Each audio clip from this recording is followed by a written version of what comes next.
Hello, welcome to KimmelsIrishPub.com. So I wanted to do a quick fantasy update, a little advice from Kimmel's Irish Pub. I was just watching Total Access, NFL Network Total Access, where they're talking about football, of course, which is great, and they're talking about fantasy football.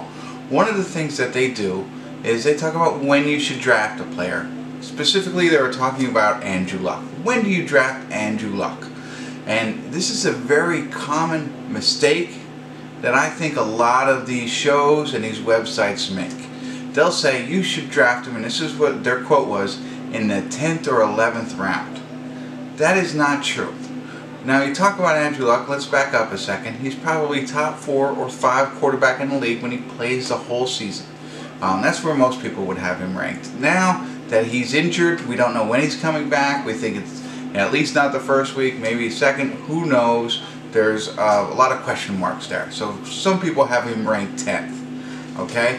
So again, they came out and made the statement, you draft him under 10th and 11th round. And I bet you see this other places. When do you draft a player? That is not when you draft that player. Andrew Luck is your 10th quarterback. How many teams are you playing with in your league? Are you playing with 10 teams in your league? Then it doesn't matter what round you draft Andrew Luck. If you're comfortable with taking him as your starting quarterback, you watch the other teams. What are the other teams taking? Once they take the 9 other teams take their quarterback, that means that there's one left.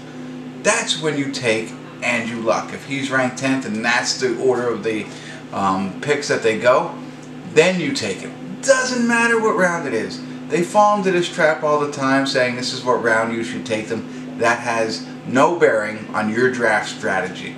You want to watch what other teams are doing. You always want to go best player available, absolutely. But when it gets down to rosters, you have to keep an eye on what everybody else is taking. You know, don't worry about the runs. If somebody's going to make a run on a running back or receivers and 5 of them go, doesn't mean you should take one.